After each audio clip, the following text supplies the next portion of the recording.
Hi అండి, welcome to gainers academy. Andhra Pradesh సిలబస్లో భాగంగా మనం 6th క్లాస్ నుంచి 10th క్లాస్ వరకు సోషల్ క్లాసులు చూస్తున్నాము. ఆల్రెడీ 9th క్లాస్ వరకు అన్ని క్లాసులు అయిపోయాయి. ఇప్పుడు 10th క్లాసు సోషల్ను ఇప్పటి నుంచి క్లాసులు ప్రారంభిస్తాము. మొదటగా 10th క్లాస్లో జాగ్రఫీ లెసన్స్, ఆ తర్వాత హిస్టరీ, ఎకనామిక్స్, పాలిటీ అన్ని లెసన్స్ ఒకదాని తర్వాత ఒకటి మీకు డిఎస్సి సిలబస్ వచ్చేలోపు కంప్లీట్ చేయడానికి ప్రయత్నం చేస్తాను. సరే, ఇందులో మనకు జాగ్రఫీలో ఏమేమి లెసన్స్ ఉన్నాయో ఒకసారి జాగ్రత్తగా గమనిద్దాం. ఇంకొకటి ఏంటంటే, మనము 6th నుంచి 9th వరకు ఉన్న లెసన్ ఒక ఎత్తు అయితే 10th క్లాస్ ఒక్కటి చాలా డెప్త్గా ఉంటుంది. కాబట్టి ప్రతి పాయింట్, అది చిన్న పాయింట్ అయినా కానీ నేను ఓపికగా చెప్పడానికి ప్రయత్నం చేస్తాను. ఎందుకంటే మన జీవితాన్ని డిసైడ్ చేసేది ఆ ఒక పాయింటే. కాబట్టి నేను ప్రతి దానిని ఒకరోజు లేట్ అయిన క్లాసులు జాగ్రత్తగా చెప్పడానికి ప్రయత్నం చేస్తాను. మీరు కూడా ఓపికగా వినడం కాదు, వింటే ఏం రాదు, ఇంపార్టెంట్ పాయింట్స్ అన్ని నోట్స్ రాసుకుంటే వాళ్ళకు ఉద్యోగాలు వస్తాయి, జాబ్లు వస్తాయి. ఊరికే విన్న వాళ్ళు అంతే అట్నే పోతారు. నువ్వు వినే విధంగా ఉండకూడదు. రాసుకోండి, నేర్చుకోండి, కష్టపడండి. కష్టపడే వాళ్ళకే ప్రతిఫలం ఉంటుంది. సరే, ఇంకా ఆలస్యం చేయకుండా లెసన్లకి వెళ్దాం. మనకి ఇందులో ఫస్ట్ లెసన్ వనరులు, దాని యొక్క అభివృద్ధి. రెండవది అటవీ వన్యప్రాణుల వనరులు. మూడవది జల వనరులు. నాలుగవది వ్యవసాయము. ఐదవ లెసన్ ఖనిజాలు మరియు శక్తి వనరులు. ఆరవది ఉత్పాదక పరిశ్రమలు. ఏడవ లెసన్ జాతీయ ఆర్థిక వ్యవస్థ జీవనాడులు. ఈ 7 లెసన్లు మనకు 10th క్లాసు జాగ్రఫీలో ఉన్నాయి. సరే, మొదటి లెసన్ ఆలస్యం చేయకుండా క్లాసులకు వెళ్దాం. వనరులు, అభివృద్ధి. వనరులు అంటే మనం మొదటి నుంచి చెప్పుకుంటూ వస్తున్నది. ఇక్కడ 8th క్లాస్ నుంచి స్టార్ట్ అవుతుంది ఈ రీసోర్సెస్ అన్నది. అక్కడి నుంచి నేను వివరంగా చెప్పుకుంటూ వచ్చాను. అవి విన్నదంటే ఇది పెద్ద కథ ఏం కాదు. సరే, జాగ్రత్తగా ఫస్ట్ లెఫ్ట్ సైడ్ చూసుకోవాలి, తర్వాత రైట్ సైడ్కి రండి. లెఫ్ట్ సైడ్ మనకు సాంకేతికంగా అందుబాటులోను, ఆర్థికంగా లాభదాయకంగాను, సాంస్కృతిపరంగా ఆమోదయోగ్యంగాను, మన అవసరాలను తీర్చడానికి ఉపయోగపడే పర్యావరణంలో లభించే ప్రతి దానిని వనరు అని పిలుస్తాం. సింపుల్గా చెప్పాలంటే మనకు ఏదైనా ఒకటి పర్యావరణంలో లభించాలి. అంటే ఏంటి? మన భూమి మీద, ఈ గాలిలో కానీ నీటిలో కానీ పర్యావరణంలో లభించే ప్రతి దానిని వనరు అంటాం అనుకుంటాం. ఇవి పర్యావరణంలో లభిస్తూ ఉండాలి, అది సాంకేతికంగా అందుబాటులో కూడా ఉండాలి. అంటే మనం ఏదైనా ఒక మిషనరీ ఉపయోగించి, టెక్నాలజీ ఉపయోగించి బయటికి తీసే విధంగా ఉండాలి. అది ఇనుమైనా, బంగారమైనా, ఏదైనా కానీ. అలాగే ఆర్థికంగా లాభదాయకంగా ఉండాలి. మనం బయటికి తీసినది బయట అమ్మితే దానికి విలువ రావాలి. ఇనుము అమ్మామనుకో డబ్బులు వస్తుంది. అప్పుడే ఒకటి సాంకేతికంగా అందుబాటులో ఉండాలి, ఆర్థికంగా లాభదాయకంగా ఉండాలి, సాంస్కృతిక పరంగా ఆమోదయోగ్యంగా ఉండాలి. అంటే భారతదేశం దానిని యాక్సెప్ట్ చేయాలి, చైనా దేశం కూడా దాన్ని యాక్సెప్ట్ చేయాలి, అమెరికా వాళ్ళు దాన్ని యాక్సెప్ట్ చేయాలి. అంటే ఒకదాన్ని మనం వనరు అనాలి అని అంటే ఎన్ని పాయింట్లు ఉన్నాయి ఇక్కడ? వనరు అనాలంటే సాంకేతికంగా ఆమోదం తెలపాలి, ఆర్థికంగా లాభదాయకంగా ఉండాలి రెండోది, మూడోది సాంస్కృతిక పరంగా కూడా ఆమోదయోగ్యంగా ఉండాలి.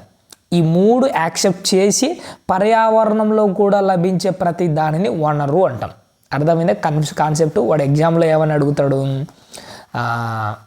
వనరు అన్నదానికి నిర్వచనం ఇచ్చేసి ఇది సాంకేతికంగా అందుబాటులో, ఆర్థికంగా లాభదాయకంగా, సాంస్కృతికపరంగా ఆమోదయోగ్యమైన పర్యావరణంలో లభించే దానిని ఏమంటారు? వనరు అంటారు. అంటే ఇదేంది? ఒక మాటలో చెప్పాలంటే ఇది ఒక నిర్వచనం. ఓకేనా? అలా కాకుండా కింది వాటిలో ఏది లేకపోతే వనరుగా మనం అనము అని చెప్తాడు. కింది వాటిలో ఏదంటే 2-3 ఇస్తాడు. ఇందులో ఏంది? సాంకేతికంగా అందుబాటులో ఇస్తాడు, లాభదాయకంగా ఇస్తాడు, ఈ సాంస్కృతిక పరంగా ఆమోదయోగ్యమైనది ఇవ్వడు. అర్థమవుతుందా? అంటే ఈ 3 కలిపి ఉండాలి. ఆ కలిపిన దానితో పాటు అది ప్రకృతిలో, పర్యావరణంలో లభించేది కూడా ఉండాలి. ఈ 4 ఏ దాంట్లో అయితే ఉంటాయో దానిని మనం వనరుగా ట్రీట్ చేస్తాం. ఖచ్చితంగా గుర్తుపెట్టుకోండి. నెక్స్ట్ ఇక్కడ చూడండి, ప్రకృతి, సాంకేతికత, సంస్థల మధ్య పరస్పర ఆధార సంబంధం. అంటే ఒకదాని మీద ఒకటి, వనరులలో ఒకదాని మీద ఒకటి ఆధారపడి ఉంటాయి. అన్ని దానికి లింకింగ్గా ఎవరు ఉంటారంటే మానవాళి ఉంటుంది. అంటే ఒక సాంకేతికతకైనా కానీ, సంస్థలకైనా కానీ, భౌతిక పర్యావరణం, ప్రకృతికైనా కానీ అన్ని దానికి లింక్ ఎవరంటే మనుషులు. అంటే మనుషులే లేకపోతే సాంకేతికతకు విలువ లేదు, సంస్థలు యూజే లేదు, ప్రకృతి దాన్ని ఉపయోగించుకునే వాడే లేరు. అంటే ప్రతి దానికి లింకింగ్ ఎవరున్నారు? మానవులు ఉన్నారు. అంటే ఇక్కడ ఒకరి మీద ఒకరు ఆధారపడి పనిచేసే వాళ్ళలో అంటే మానవాళి సాంకేతిక మీద ఆధారపడి పనిచేస్తాం. అంటే టెక్నాలజీ మీద. టెక్నాలజీ దాని కొద్దీ అది బతకలేదు కదా, మనుషుల మీద ఆధారపడుతుంది. అది మనుషులు సంస్థల మీద ఆధారపడతారు, సంస్థలు కూడా మనుషుల మీదనే ఆధారపడతాయి. మనిషి ప్రకృతి మీద ఆధారపడతారు, ప్రకృతి బ్రతకడానికి అంతో ఇంతో మనుషులు కూడా సహాయం చేస్తున్నారు. అంటే ఇక్కడ ఏం జరుగుతుందంటే ప్రకృతి సాంకేతికత సంస్థలు ఒకదాని మీద ఒకటి ఆధారపడి పనిచేస్తున్నాయి. పరస్పర ఆధారిత సంబంధం ఎవరితో? మనుషులతో. ఓకేనా? నెక్స్ట్ ఈ లెఫ్ట్ సైడ్ అయిపోయింది కదా, రైట్ సైడ్కి రండి. మన పర్యావరణంలో అందుబాటులో ఉన్న వనరులను వస్తువులుగా మార్చే ప్రక్రియలో ప్రకృతి సాంకేతిక విజ్ఞానం సంస్థలు పరస్పర సంబంధాన్ని కలిగి ఉంటాయి. మనకు పర్యావరణంలో అందుబాటులో వనరులు ఉంటాయి. ఏది? అది ఇనుము కానీ, బంగారం కానీ, అబ్రకం కానీ, ఏదైనా కానీ పర్యావరణం అందుబాటులో ఉన్న వనరులను, అది ఇనుము ఏంటంటే మనము రా మెటీరియల్ దొరుకుతుంది, దానిని వస్తువుగా మార్చే ప్రక్రియలో అంటే ఇక్కడ మనము రా మెటీరియల్ ఇనుము రా మెటీరియల్ దొరుకుతుంది, దీన్ని మనం వస్తువుగా మార్చాలి. ఒక సీలింగ్ ఫ్యాన్గా మారుస్తావా, లేకపోతే ఒక ఐరన్ కార్గా మారుస్తావా? అంటే ఒక రా మెటీరియల్ను ఒక వస్తువుగా మార్చే ఈ ప్రక్రియలో మనకు ప్రకృతి సాంకేతిక విజ్ఞానము అలాగే సంస్థలు. ప్రకృతి ఏ విధంగా ఉపయోగపడుతుంది? మనకు రా మెటీరియల్ ఇవ్వడానికి ఉపయోగపడుతుంది. సాంకేతిక పరిజ్ఞానం ఏంటి? టెక్నాలజీ. దీంట్లో నుంచి వస్తువుగా మార్చడానికి ఒక టెక్నాలజీ ఉపయోగపడుతుంది. సంస్థలు ఏంటి? ఇన్స్టిట్యూషన్స్. అంటే దానిని తెచ్చిన దాన్ని ప్రజల్లో అమ్మడానికి యూజ్ అవుతాయి. ఈ మూడు పరస్పర సంబంధాన్ని కలిగి ఉంటాయి. ఏంటంటే ప్రకృతి సాంకేతిక పరిజ్ఞానం సంస్థలు. ఎగ్జామ్లో ఏమని అడుగుతాడంటే వనరులను వస్తువులుగా మార్చే ప్రక్రియలో ఏవి పరస్పర సంబంధాన్ని కలిగి ఉంటాయి అంటాడు. ఏవి? ప్రకృతి సాంకేతిక విజ్ఞానం సంస్థలు. ఈ మూడు ఒకదానితో ఒకటి ఇంటర్ రిలేషన్ కలిగి ఉంటాయి, పరస్పర సంబంధం కలిగి ఉంటాయి. నెక్స్ట్, మానవులు సాంకేతిక పరిజ్ఞానం ద్వారా అంటే టెక్నాలజీ ద్వారా ప్రకృతితో అనుసంధానమవుతూ ఆర్థికాభివృద్ధి వేగవంతం చేయడానికి సంస్థలను సృష్టిస్తారు. సంస్థలు అంటే ఇన్స్టిట్యూషన్స్, కంపెనీస్ అనుకోండి సింపుల్గా. కంపెనీస్ను సృష్టిస్తారు. నిజం, అవి కంపెనీ సృష్టించారు కాబట్టి కానీ మనం అన్ని బయటికి తీసుకోగలుగుతున్నాం. ఎందుకంటే డబ్బులు పెట్టుబడులు ఎక్కువ లెవెల్లో పెట్టి ప్రజలందరూ సమకూర్చి అన్ని లెవెల్ చేసుకొని బయటికి తీసుకొని వస్తున్నాం. అంటే మనుషులు ఏం చేస్తున్నారు? ఐటీని టెక్నాలజీ ద్వారా ప్రకృతితో అనుసంధానం అవుతూ అంటే భూగర్భంలో ఉన్న వాటిని బయటికి తీయడానికి, సముద్ర గర్భంలో ఉన్న గ్యాస్ కానీ ముడి సరుకులు కానీ ఇవన్నీ బయట తీయడానికి ప్రకృతితో అనుసంధానం అవుతూ ఆర్థికాభివృద్ధిని వేగవంతం చేయడానికి సంస్థలను సృష్టించారు. సంస్థలు అంటే కంపెనీస్, ఇన్స్టిట్యూషన్స్ అని గుర్తుపెట్టుకోండి. ఈ కంపెనీలను మనుషులు సృష్టించారు. చాలామంది భావించినట్లు వనరులు ప్రకృతి యొక్క ఉచిత బహుమతులు అని అనుకుంటాం మనం. అంటే ఏంటి? బొగ్గు ఉంది, భూమిలో దొరికే బొగ్గు ఉంది, అది మనకు ప్రకృతి ఇస్తున్న ఉచిత బహుమతి అని చాలామంది అనుకుంటాం. నిజంగా నేను కూడా అదే అనుకునేవాడిని. కానీ మన వాళ్ళు ఏం చెప్తున్నారు? అది ఉచిత బహుమతి కాదు. అంటే మనకు కాదు అన్నాడంటే మనకు ఏదో ఒక పాయింట్లో వాడు 4 పాయింట్లు ఇస్తాడు. అందులో ఒక పాయింట్ ఈ ఉచిత బహుమతులు అని ఇస్తాడు. ప్రకృతి ప్రసాదించే ఉచిత బహుమతులు అంటాడు. మనం అనుకుంటాము ఇది కూడా ఇచ్చిన వాటిలో ఇది కూడా కరెక్టే అనుకుంటాం. కానీ ఉచిత బహుమతులు కాదది, అది ఫ్రీగా వచ్చేది కాదట. వనరులు మానవ కార్యకలాపాలలో ఒక ప్రక్రియ.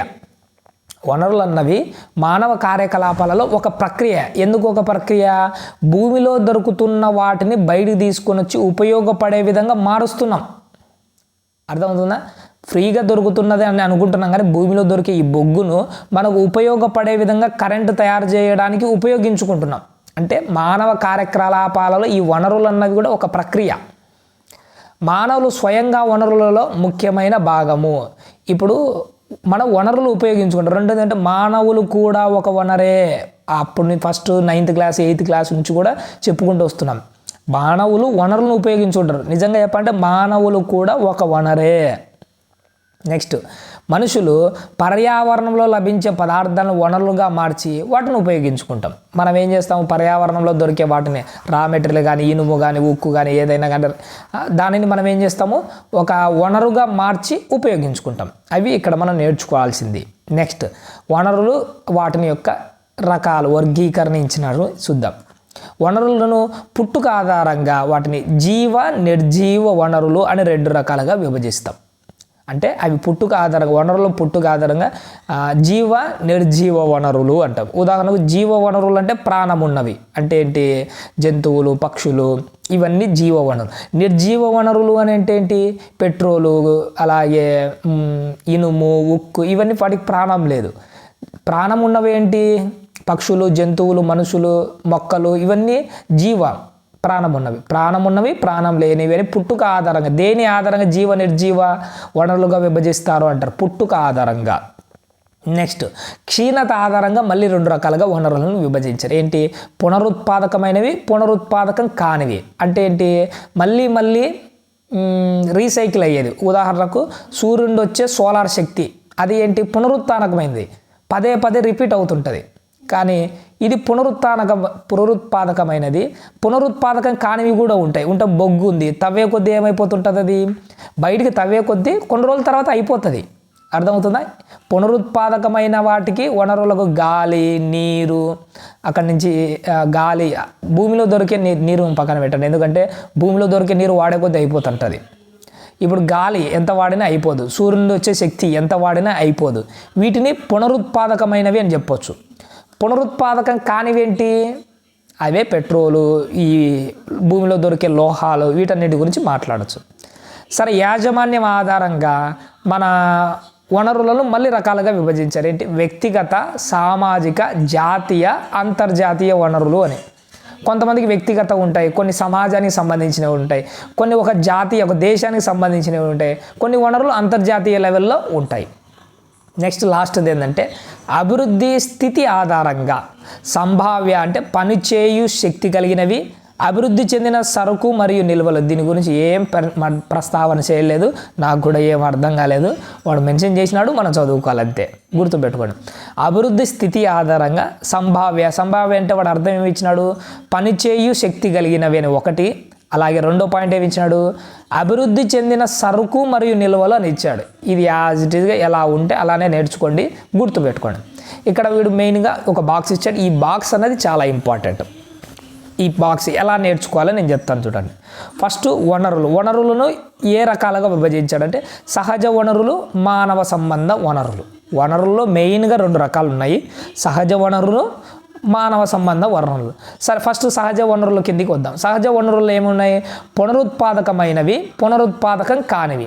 పునరుత్పాదకమైనవి అంటే మళ్ళీ పుట్టేవి, అంటే ఇందాక చెప్పాను కదా, గాలి, సూర్యశక్తి, ఇవన్నీ పునరుత్పాదకమైనవి. పునరుత్పాదకం కానివి అంటే ఏంటి, అవి రీసైకిల్ కావు. అంటే ఏంటి, బొగ్గు కానీ ఇవి ఇలాంటివి, ఏంటి పెట్రోల్ ఇందాక చెప్పిన, ఇవి పునరుత్పాదకం కానివి. ఇప్పుడు నేను ఎగ్జాంపుల్ ఏమని అడుగుతాడంటే పునరుత్పాదకమైనవి, పునరుత్పాదకం కానివి దేనిలో భాగంగా ఉన్నాయి అంటాడు. వనరులలో దేనిలో భాగంగా ఉన్నాయి, సహజ వనరుల్లో భాగంగా ఉన్నాయి 2. ఓకేనా? సరే, ఇప్పుడు నెక్స్ట్ పునరుత్పాదకమైన వాటిని గురించి చూద్దాం. పునరుత్పాదకమైనవి ఏంటంటే నిరంతర లేదా ప్రవాహం సంబంధించినది. ఇవి ఏంటి, వాడు గాలి ఇచ్చాడు, నీరు కూడా ఇచ్చాడు లేండి. సముద్రంలో నీరు పునరుత్పాదకమైనది, దానిని మనము కంప్లీట్ చేయలేము. పునరుత్పాదకమైన వాటిలో జీవ సంబంధమైనవి కూడా ఉన్నాయి. ఉదాహరణకు సహజ వృక్ష సంపద, మనం ఎంత నరికేసినా మళ్ళీ పుడతానే ఉంటాయి, అది పునరుత్పాదకమైనవే కిందనే ఉన్నాయి. నరికేసిన తర్వాత అంతమైపోవు, అవి మళ్ళీ పుడతాయి కాబట్టి పునరుత్పాదకమైనవి. 2వది వన్యప్రాణులు, ఇవి కూడా పునరుత్పాదకమైనవి. ఇప్పుడు ఎగ్జామ్లో కింది వాటిలో పునరుత్పాదకమైనవి ఏంటి అని కొన్ని ఇస్తాడు. ఏమేమి ఉన్నాయి పునరుత్పాదకమైన వాటి కింద, గాలి ఉంది, నీరు ఉంది, అడవులు ఉన్నాయి, వన్యప్రాణులు ఉన్నాయి, ఇవన్నీ పునరుత్పాదకమైనవే. ఓకేనా? పునరుత్పాదకమైనవి. పునరుత్పాదకం కానివి కూడా ఉన్నాయి. పునరుత్పాదకం కానివి ఏవి 2 రకాలు ఉన్నాయి. దాంట్లో పునఃచక్రీయం కానివి. మళ్ళీ ఈడేందో ఇచ్చినాడు. సరే, పునరుత్పాదకం కానివి అంటే మళ్ళీ ఉత్పత్తి చేయలేనివి. ఓకేనా? పునరుత్పాదకంలో మళ్ళీ దాని కొద్ది అవి పుట్టనివి ఏమున్నాయి, లోహాలు ఒకసారే పుడతాయి, మళ్ళీ వాటిని రీసైకిల్ మనం చేయలేం, అంటే మళ్ళీ వాటిని అవి ప్రకృతిలో పుట్టవు. ఒకసారి ఇప్పుడు బంగారు గనింది, ఒకసారి బంగారు గనిలో బంగారం అంతా తోడేసిన తర్వాత మళ్ళీ అక్కడ బంగారం పుడుతుందా, అది పునర్చక్రీయం. పునర్చక్రీయం కానివే. సరే నేనే తప్పు చెప్పాను, ఒక్క నిమిషం చెరిపేస్తాను. ఇది పునరుత్పాదకం కానివి. ఇందులో మనకు 2 ఉన్నాయి. ఈ పునరుత్పాదకం కాని వాటిలో 2 ఉన్నాయి. పునఃచక్రీయము అంటే మళ్ళీ చక్రీయం అయ్యేటి లోహాలు ఉన్నాయి, వాటి పునఃచక్రీయం చేయొచ్చు అంట. పునఃచక్రీయం చేయనివి అంటే రీసైక్లింగ్ చేయలేనివి శిలాజ ఇంధనాలు. ఇక్కడ ఇప్పుడు క్లారిటీగా అర్థమైంది. నేను మళ్ళీ చెప్తాను చూడండి. సరే, పునరుత్పాదకము అంటే ఏంటంటే మళ్ళీ మనము ప్రకృతిలో తిరిగి లభించనివి, ప్రకృతిలో ఒకసారి వాడేస్తే తిరిగి లభించనివి వాటిని పునరుత్పాదకం కానివి అంటాడు. వాటి కింద 2 రకాలు ఉన్నాయి. రీసైకిల్, పునఃచక్రీయం రీసైకిల్ చేసేవి, రీసైక్లింగ్ చేయలేనివి. ఇప్పుడు లోహాలు ఉన్నాయి, ఇనుము ఉంది, వాడాము, తుప్పు పట్టింది, పక్కన పడేస్తాం, దానిని ఏం చేయొచ్చు, మళ్ళీ రీసైక్లింగ్ చేయొచ్చు. ఓకేనా. బంగారం ఉంది, ఒక అమ్మగారు 10 ఏళ్ళు వాడాడు, దాని తర్వాత ఏం చేసి దాన్ని రీసైకిల్ చేసి కొత్త బంగారంగా తయారు చేయొచ్చు. అర్థమవుతుందా? రీసైకిల్ చేసేవి లోహాలు, రీసైకిల్ చేయలేనివి శిలాజ ఇంధనాలు. పెట్రోల్ ఒకసారి వాడేసామంటే దాన్ని మళ్ళీ రీసైకిల్ చేయగలమా? లేదు, వాడేస్తున్నామంటే అయిపోతుంది అంతే. ఓకే, ఇప్పుడు నాకు క్లారిటీ వచ్చింది. ఇందులో పునఃచక్రీయము బాగా కన్ఫ్యూజ్ కాకండి, నేను క్లారిటీగా చెప్పాను. మళ్ళీ అర్థం కాకపోతే మళ్ళీ నేను. పునరుత్పాదకం అంటే ఏంటంటే పునరుత్పాదకమైనవి అంటే మళ్ళీ పుట్టేవి. పునరుత్పాదకం కానివంటే ఒకసారి పుట్టిన తర్వాత మళ్ళీ పుట్టవు. అందులో 2 రకాలు ఉన్నాయి. పునఃచక్రీయం అంటే రీసైకిల్ చేసి వాడుకోవడానికి అవకాశం ఉంది. లోహాలు ఒకసారి వాడినా కానీ మళ్ళీ రీసైక్లింగ్ చేయొచ్చు. ప్లాస్టిక్ ఉంది, దాన్ని మళ్ళీ రీసైక్లింగ్ చేసి మళ్ళీ వాడుకోవచ్చు. పునఃచక్రీయం కానివి అంటే రీసైక్లింగ్ చేయలేనివి శిలాజ ఇంధనాలు ఉన్నాయి. పెట్రోలు, డీజిల్, గ్యాస్ ఒకసారి వాడేసిన తర్వాత వాడిన దాన్ని మళ్ళీ వాడలేం. కానీ ఇక్కడ వాడిన ఇనుమును మళ్ళీ వాడుకోవచ్చు, వాడిన ప్లాస్టిక్ను మళ్ళీ వాడవచ్చు. అర్థమవుతుందా? ఇలా 2 రకాలు ఉన్నాయి. నెక్స్ట్ మానవ సంబంధమైనవి. అంటే మానవులు కాదు, మానవులు తయారు చేసినవి. అంటే నిర్మాణాలు అంటే ఏంటి, నిర్మాణాలు, డ్యాములు, ఇవన్నీ సంస్థలు, ఇన్స్టిట్యూషన్స్. నెక్స్ట్ మానవ సంబంధమైనలో పరిమాణాత్మకమైనవి, గుణాత్మకమైనవి, ఇవి కూడా ఉన్నాయి. పరిమాణాత్మకమైనది అంటే ఏంటి, మనము చేతులతో తగలడానికి అంటే మన చేతులతో తగలడానికి టచ్ చేయడానికి యూజ్ చేసి. గుణాత్మకమైనది అంటే మన బుర్రకు సంబంధించినది, మనసుకు సంబంధించినది, క్యారెక్టర్లకు సంబంధించినది గుణాత్మకని. ఇవి మానవ సంబంధమైన వనరులుగానే క్యారెక్టర్లు, వీటిని కూడా మాట్లాడుతున్నాడు. సరే, ఇంకా ఇక్కడ నేర్చుకోవడానికి ఏం లేదు. ఫస్ట్ లెఫ్ట్ సైడ్ మానవుల వనరుల అభివృద్ధి. లెఫ్ట్ సైడ్ ఏమైనా ఉన్నాయా? ఏమి లేవు, అవసరం లేదు. రైట్ సైడ్ సుస్థిర అభివృద్ధి. ఎన్నోసార్లు అడుగుతున్నాము. ఒకవేళ మీరు గ్రూప్స్ ప్రిపేర్ అయినా కానీ ఈ సుస్థిర అభివృద్ధి అన్నది టచ్ అవుతూనే ఉంటుంది. సుస్థిర అభివృద్ధి అంటే ఏంటంటే మనకు భూమిలో దొరుకుతున్నాయి కొన్ని వనరులు. ఇప్పుడు బొగ్గు దొరుకుతుంది, ఉన్నదంతా తోలేస్తే భవిష్యత్ తరంలో బొగ్గు ఎట్ట వస్తుంది వాళ్ళకు. అందుకోసమే ఈ సుస్థిరాభివృద్ధి అనే కాన్సెప్ట్ను ప్రవేశపెట్టాడు. అంటే ఏంటి, వర్తమానంలో మన అవసరాలు తీర్చుకోవాలి, మన అభివృద్ధి చూసుకోవాలి, భవిష్యత్తు తరాల అవసరాల కోసం అది ఇబ్బంది కలగకుండా చూసుకోవాలి, మనం వాడుకోవాలి, భవిష్యత్తుకు కొంత మిగిలించాలి. అర్థమవుతుంది? దీనిని సుస్థిర అభివృద్ధి అంటారు. మనం డెవలప్ అవుతుండాలి, భవిష్యత్తు కోసం మనం విచ్చలవిడిగా వాడకుండా భవిష్యత్తుకు కొంత మిగిలించి పెట్టాలి. దీనిని ఏమంటారంటే సుస్థిర అభివృద్ధి అంటారు. వర్తమానంలో మనం అభివృద్ధిని చూసుకోవాలి, భవిష్యత్తు తరాల అవసరాలకు ప్రతిబంధకం కాకుండా చూసుకోవాలి, ఇబ్బంది కలగకుండా చూసుకోవాలి. సరే, రియో డి జనీరోలో దరిద్ర శిఖరాగ్ర సమావేశం. ఇది ఎగ్జామ్లో ఏమని అడుగుతాడు, రియో డి జనీరో దరిద్ర శిఖరాగ్ర సమావేశం ఏ సంవత్సరం జరిగింది అంటాడు. 1992. ఈ సమావేశం ఎక్కడ జరిగిందంటే బ్రెజిల్లో జరిగింది. ఓకేనా, బ్రెజిల్లో ఈ సమావేశం జరిగింది. ఈ సమావేశంలో మొదటి అంతర్జాతీయ శిఖరాగ్ర సమావేశం బ్రెజిల్లో పెట్టారు. అప్పుడు 100 మందికి పైగా ఆ సమావేశానికి హాజరయ్యారు. అందులో వాళ్ళ ఆలోచన ఏంటి, ఆ సమావేశం యొక్క ఉద్దేశము 21వ శతాబ్దంలో సుస్థిర అభివృద్ధి సాధించడానికి ఈ రియో సదస్సు ప్రపంచ అటవీ సూత్రాలను ఆమోదించి 21 కార్యాంశాలను అమలుపరిచింది. ఎగ్జామ్లో ఏమని అడుగుతాడు, రియో సదస్సు ఏ సూత్రాలను ఆమోదించింది అని అడుగుతాడు. అంటే బ్రెజిల్లో జరిగిన రియో డి జనీరోలో జరిగిన దరిద్ర శిఖరాగ్ర సమావేశము ఏ సూత్రాలను ఆమోదించిందంటే ప్రపంచ అటవీ సూత్రాలను.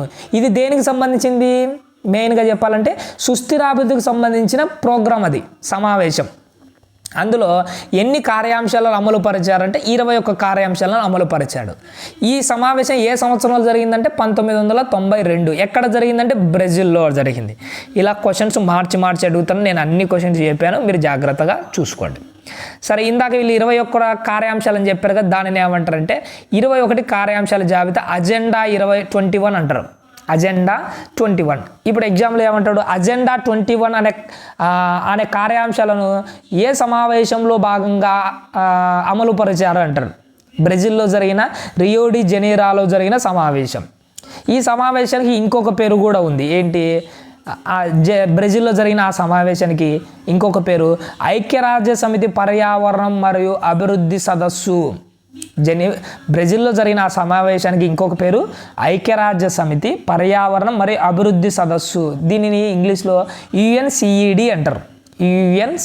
యుఎన్సిఈడి అంటే కింద రాశాను. యుఎన్సిఈడి అంటే united nation conference on environment and development. UNCED అంటే united nations conference on environment and development. ఇది బ్రెజిల్లో జరిగిన రియో సదస్సుకు ఇంకొక పేరు ఇది. ఇందులో ప్రపంచ నాయకులందరూ సంతకం చేసిన ఇది ఒక ప్రకటన జారీ చేశారు. ఇది ప్రపంచవ్యాప్తంగా స్థిరమైన అభివృద్ధిని సాధించడానికి లక్ష్యంగా పెట్టుకుంది. ఏది ప్రపంచవ్యాప్తంగా స్థిరమైన అభివృద్ధిని సాధించడానికి లక్ష్యంగా పెట్టుకుంది అంటే యుఎన్సిఈడి అని ఇచ్చినా ఒకటే, బ్రెజిల్లో జరిగిన రియో సదస్సు అని ఇచ్చినా ఒకటే. ఓకేనా? నెక్స్ట్, ఈ ఇంతకి అజెండా 21 అని చెప్పాను కదా. ఈ 21 కార్యాంశాలలో ఒక ప్రధానమైనది ఏంటి అంటే ప్రతి స్థానిక ప్రభుత్వం అంటే అది ఇండియాది, అది చైనాది, అది బ్రెజిల్ది, ఎవరిదైనా కానీ ప్రతి స్థానిక ప్రభుత్వం దాని స్వీయ స్థానిక 21 కార్యాంశాల జాబితాను రూపొందించుకోవాలి. మేము ప్రపంచవ్యాప్తంగా అన్ని దానికి తయారు చేసాము, కానీ ఓనుగా ఏ దేశం ఆ దేశము, ఏ రాష్ట్రం ఆ రాష్ట్రానికి ఈ 21 అజెండా అనే కార్యక్రమాన్ని నిర్వహించుకోవాలి అని అంటే ఈ రియో సదస్సులో 21 కార్యాంశాలలో ఇది ఒక ప్రధానమైనది. ఏది? స్థానిక ప్రభుత్వాలు ఎవరిది వాళ్ళు మీ 21 అజెండాను మీరే సృష్టించుకోవాలి అని పెట్టుకున్నారు. ఇంకా నేర్చుకోవడానికి ఏం లేదు ఈ పేజీలో. లెఫ్ట్ సైడ్ వనరులు అన్నవి ఒకదానితో ఒకటి డిఫరెంట్గా ఉన్నాయి మన దేశంలో. కొన్నికేమో ఎక్కువ ఉన్నాయి, కొన్ని రాష్ట్రాల్లో తక్కువ ఉన్నాయి. అదే కూడా మెన్షన్ చేస్తున్నాడు. ఏమని మెన్షన్? ఇవి చాలా ఇంపార్టెంట్, జాగ్రత్తగా చూసుకోండి. మన దేశంలో జార్ఖండ్, ఛత్తీస్గఢ్, మధ్యప్రదేశ్ రాష్ట్రాలు ఖనిజాలు, బొగ్గు నిక్షేపాలు సమృద్ధిగా ఉన్నాయి. ఎగ్జామ్లో ఏమైనా అడుగుతాడు, మన దేశంలో ఖనిజాలు, బొగ్గు నిక్షేపాలు సమృద్ధిగా ఉన్న రాష్ట్రాలు ఏంటి అని అడుగుతాడు. ఏమేమి ఉన్నాయి? జార్ఖండ్, ఛత్తీస్గఢ్, మధ్యప్రదేశ్. వీళ్ళలో ఖనిజాలు, బొగ్గు నిక్షేపాలు చాలా ఎక్కువగా ఉన్నాయి. అరుణాచల్ ప్రదేశ్లో నీటి వనరులు పుష్కలంగా ఉన్నాయి, కానీ మౌలిక సదుపాయాలు లేవు. ఎగ్జామ్లో ఏమని అడుగుతాడు, మన దేశంలో నీటి వనరులు పుష్కలంగా ఉన్నా కానీ మౌలిక సదుపాయాలు లేని రాష్ట్రం ఏంటి అని అడుగుతాడు. అది అలా అడుగుతాడు. ఏంటి? అరుణాచల్ ప్రదేశ్. నెక్స్ట్, రాజస్థాన్ రాష్ట్రము సమృద్ధిగా సౌర పవన శక్తి కలిగింది. ఎందుకంటే వాళ్ళకి ఎండ బీభత్సంగా ఉంటుంది, ఎడారి ప్రాంతం కాబట్టి వాళ్ళకు సౌర పవన శక్తి బాగున్నాయి, కానీ నీటి వసతులు లేవు వాళ్ళకు. ఎగ్జామ్లో ఏమని అడుగుతాడు, సౌర పవన శక్తి కలిగి నీటి వసతులు లేని రాష్ట్రం ఏదంటే రాజస్థాన్. దేశంలో మిగిలిన ప్రాంతాలతో పోలిస్తే లడక్ అనే ప్రాంతం చూసినా ఈ లడక్ శీతల ఎడారి వేరుగా ఉంటుంది. ఇది గొప్ప సాంస్కృతిక వారసత్వాన్ని కలిగి ఉంది, కానీ నీరు, మౌలిక సదుపాయాలు, కొన్ని ముఖ్యమైన ఖనిజాల కొరత ఉంది. ఎగ్జామ్లో ఏమని అడుగుతాడు, గొప్ప సాంస్కృతిక వారసత్వం కలిగి నీరు, మౌలిక సదుపాయాలు, కొన్ని ఖనిజాల యొక్క కొరత ఏర్పడిన శీతల ఎడారి ప్రాంతం ఏది అని అడుగుతాడు. ఏంటిది? లడక్. అర్థమవుతుందో ఎలా అడుగుతాడో? నెక్స్ట్ లెఫ్ట్ సైడ్ ఇంకేమైనా ఉన్నాయి. భారతదేశంలో వనరుల ప్రణాళిక అంటే ఏంటి? ఒక ప్లానింగ్ ప్రకారంగా వాటిని ఏర్పాటు చేసుకోవాలి. భారతదేశంలో ఒక ప్లాన్ చేసేది, ఆ ప్లాన్లో మనకు 3 కార్యక్రమాలు ఉన్నాయి. వనరుల ప్రణాళిక అన్నది ఒక సంక్లిష్టమైన ప్రక్రియ. ఈ ప్రక్రియలో 3 స్టెప్స్ ఉన్నాయి. ఫస్ట్ స్టెప్ ఏంటంటే దేశంలో వివిధ ప్రాంతాల వనరులను గుర్తించాలి. ఎక్కడెక్కడ ఏం బొగ్గు ఎక్కడ దొరుకుతుంది, బంగారం ఎక్కడ దొరుకుతుంది, ఇనుము ఎక్కడ దొరుకుతుంది, మాంగనీస్ ఎక్కడ దొరుకుతుంది, అలాగే ముడి పెట్రోలియం ఎక్కడ దొరుకుతుంది, అర్థమవుతుందా, వాయు నిక్షేపాలు ఎక్కడ ఉన్నాయని ఫస్ట్ వాటిని గుర్తించాలి. రెండో పాయింట్ ఫస్ట్ గుర్తించాలి. ఈ ప్రక్రియలు అంటే వనరుల ప్రణాళిక ప్రక్రియలు మొదటి కాన్సెప్ట్ దేశంలో వనరులను గుర్తించాలి. రెండో కాన్సెప్ట్ ఏంటంటే వనరుల అభివృద్ధి ప్రణాళికను అమలు చేయడానికి తగిన సాంకేతికత, నైపుణ్యము, సంస్థాగత ఏర్పాటుతో కూడిన ప్రణాళిక నిర్మాణాన్ని అభివృద్ధి చేయాలి. దాన్ని బయటికి తీయాలంటే మనకి ఏముండాలి? టెక్నాలజీ ఉండాలి, సాంకేతికత, దానికి సంబంధించిన ఇన్స్టిట్యూషన్స్, వాటి యొక్క ప్లానింగ్, వాళ్ళ అభివృద్ధి ప్రణాళికలను అభివృద్ధి చేయాలి. మూడవది మొత్తం జాతీయ అభివృద్ధి ప్రణాళికతో వనరుల అభివృద్ధి ప్రణాళికలు పోర్చాలి. అంటే మన దేశ ప్లానింగ్ ఎలా ఉంది, మన వనరుల ప్లానింగ్ ఎలా ఉంది, ఈ రెండు మ్యాచ్ అవుతున్నాయా లేదా అన్నది మూడో కాన్సెప్ట్లో పెట్టుకోవాలి. ఈ మూడు కాన్సెప్ట్లు మనకు ఎక్కడ వనరుల ప్రణాళిక ప్రక్రియలో భాగంగా ఉన్నాయి. నెక్స్ట్ లెఫ్ట్ సైడ్ ఏం లేదు, రైట్ సైడ్కి వద్దాము. రైట్ సైడ్ పైన ఏమైనా ఉన్నాయా? రైట్ సైడ్ ఏం లేదు, రైట్ సైడ్ కూడా ఏం లేదు, లేదంటే మీరు వదిలేసుకోవచ్చు. ఇక్కడ చూడండి, గాంధీ గారు చెప్పిన కొన్ని కాన్సెప్ట్లు చాలా ఇంపార్టెంట్, వీటిని మర్చిపోకూడదు. ఎందుకంటే డిఎస్సి అంటేనే 9th 10th ఫోకస్. 10thలోంచి 40% వస్తాయి, 9thలోంచి 9thలోంచి ఒక 30% వస్తాయి, 8thలోంచి 20% వస్తాయి. ఇప్పటికి ఎంత అయినాయి? 70, 80. మిగతా 7thలోంచి 10, అలాగే 6th క్లాస్ నుంచి 10th. ఈ రేషియో గుర్తుపెట్టుకోండి. 10th క్లాస్లో 40% వస్తాయి, 9th క్లాస్లో 30% వస్తాయి, 8th క్లాస్లో 20% వస్తాయి. మనకు వచ్చే ఈ ఎన్ని మార్కులు? 60 మార్కులు కదా ఉండేది. ఈ 60 మార్కులలో నుంచి అంటే 60 మార్కుల 40 మార్కులకా? సరే, 40 మార్కుల కంటే 80 క్వశ్చన్స్ అనుకోండి. ఈ 80 క్వశ్చన్స్లో 40 క్వశ్చన్స్ ఎక్కడి నుంచి వస్తాయి? 40% 10th, 30% 9th, 20% 8th, 7% సారీ దీనికి 50%, 15 వేద్దాం, 5% 6th క్లాస్ నుంచి వస్తాయి. ఇది ఒక ప్లానింగ్ గుర్తుపెట్టుకుని 100% ఇదే పర్ఫెక్ట్, నేను చెప్పింది నిజం. మళ్ళీ ఇంటర్ నుంచి ఏమొస్తాయంటే, ఇంటర్ను మీరు ప్రస్తుతానికి వదిలేయండి, ఇంటరు తగలాకండి. మీకు వచ్చిన దాంట్లో ఇంటర్ అంతా చదివితే మీకు 2 లేదా 3 క్వశ్చన్సే వస్తాయి. అందుకోసం మీ జీవితాన్ని వృధా చేసుకోకండి. ఓకే, అర్థమవుతుందా? 2 లేదా 3 క్వశ్చన్స్ వస్తాయి, దానికోసం ప్రయాసపడకండి. అది మీకు తెలిసిన ఈజీ క్వశ్చన్స్ ఉంటాయి, ఎందుకంటే ఇంటర్లో తగిలినట్టే ఉంటాయి. దానిలను పూర్తిగా వదిలేయండి. ఇక్కడ మీకు ఉన్న దాంట్లో అంటే 6th క్లాస్ నుంచి 10th మీద పూర్తిగా పట్టు సంపాదించండి. వచ్చిన దాంట్లో తప్పులు పెట్టకుండా చూసుకోండి. మీ జాబులు మీకు రాకపోతే నన్ను అడగండి. జాబులు ఎక్కడ పోతున్నాయి అనుకుంటున్నారు? మనం పరిగెత్తుకుంటా ఇంటర్ మీద పరిగెత్తుంటాం, ఏంటంటో మీద పరిగెత్తి అలసిపోతుంటాం. అది కాదు, నీకు ఉన్నది తెలిసినది తప్పు పెట్టకుండా వచ్చినామంటే నీకు జాబ్ వచ్చేది. అర్థమవుతుంది? అందుకోసమే 10th బాగా ఫోకస్ చేయండి. ప్రతి మూలను వెతకండి. ఫస్ట్ 10th తర్వాత 9th అలానే చదవండి. 8th ఈ 3 దాంట్లో మీరు తగిలినారంటే 80% మీరు తగిలినట్టే పూర్తిగా.